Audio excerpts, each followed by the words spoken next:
So we all know that A/B testing can be a phenomenal way to increase the conversions on our site, but what if you just don't have the time to build a whole bunch of new sections and just try out a bunch of crazy stuff? Well, not to worry, because there are a whole bunch of A/B tests that you can run which are crazy easy to set up and can make a massive difference on your conversion rate. So without further ado, in this video, I'm gonna go over 5 different A/B tests that you can try on pretty much any site right now with very little time. The last one might be a little bit controversial, but it can also make a massive difference. So the one I want to start with is shuffling your pricing cards. So it's pretty well known that it's standard practice to have your pricing cards go from cheapest to most expensive. So all the way on the left-hand side, you might have a free plan or a $5 a month plan. Then on the right side, you have your enterprise plan, which is like $200 a month. And most designers just kind of set it up that way because that's how they know how to do it and that's what they're used to. But hear me out. Most people, at least most English speakers, well, they read from left to right. And if you read from left to right, then what you're going to see right now is $0,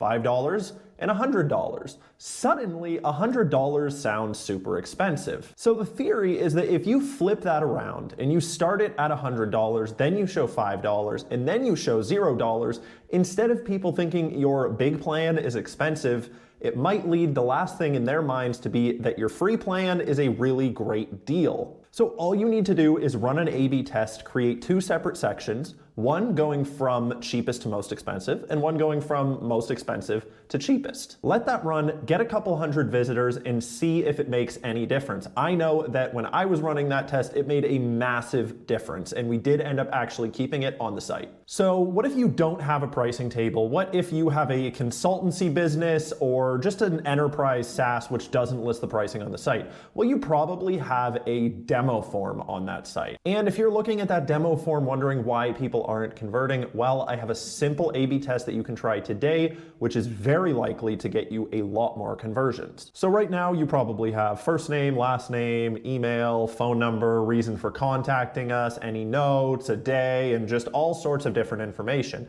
You are asking that visitor for a lot right off the bat. What if you make another section to test, and in this one, all you're doing is asking for an email? So the idea is that now, instead of submitting all of this qualifying information right off the bat, they're literally going to send you your email, then you're going to reach out to them after to get all of that other information. I can tell you right now that is almost guaranteed to convert much higher. That being said, the goal of A/B testing isn't to win the test.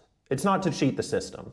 It is to increase the bottom line of your business. So for all of these tests, but specifically for this one, make sure you keep an eye on not only how many demos are getting booked, but the quality of the demos that are being booked. Because if you're getting a bunch of uninterested people, even if the numbers seem higher, it's not worth it. So run this test, see the numbers, and see the quality.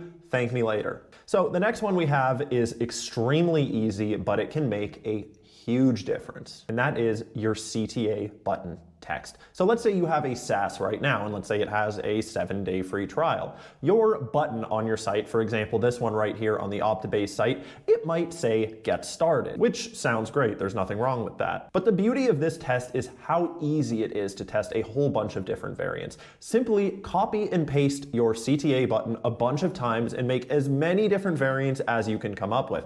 For example, start free trial, get started for free, begin 7-day free trial, start now, just to name a few. Go crazy with it, especially if you get a lot of traffic on your site. Just make a whole bunch of different variants, and you might be shocked to see that one of those variants is converting significantly higher. So the next thing that we have here is simplifying your navigation. At the end of the day, you want your users to convert. So why are you showing them 8 different options in your navigation? Maybe you're just trying to show them more information so that they have to click less, and that might be a better way to go. But at the same time, you are overloading them with options. So even if you love your fancy mega nav with all sorts of different buttons and options in it, I would strongly recommend that you run an A/B test comparing that to a dead simple version of your navigation. For example, if you have a SaaS, try out a navigation that has on the left-hand side your logo, on the right-hand side a get started button, and only 3 different options with no drop-downs in the center.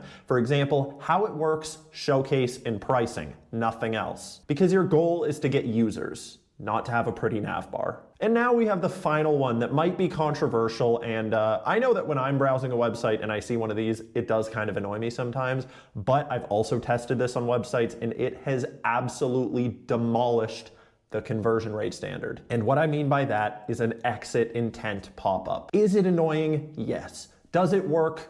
Almost always, yes, it does. Now, I don't necessarily think you should have an exit intent pop-up on your homepage telling people to buy your product, but if you have something like a blog where your goal is to get people to sign up to your newsletter, then having an exit intent pop-up can make all of the difference. So the way that you set this up is very simple. Create a pop-up on your site and test two variants, one with the pop-up and one without the pop-up. I can almost promise you that your newsletter conversion rate is going to go through the roof. That being said, there is one thing to keep in mind. It's annoying. You are bothering people by putting this on your site. So I wouldn't go and just add it because you went from a 7% to an 8.5% conversion rate, because you have to keep in mind all of the people that you've annoyed along the way. But what may happen is you're gonna go from a 7% conversion rate to a 20% conversion rate.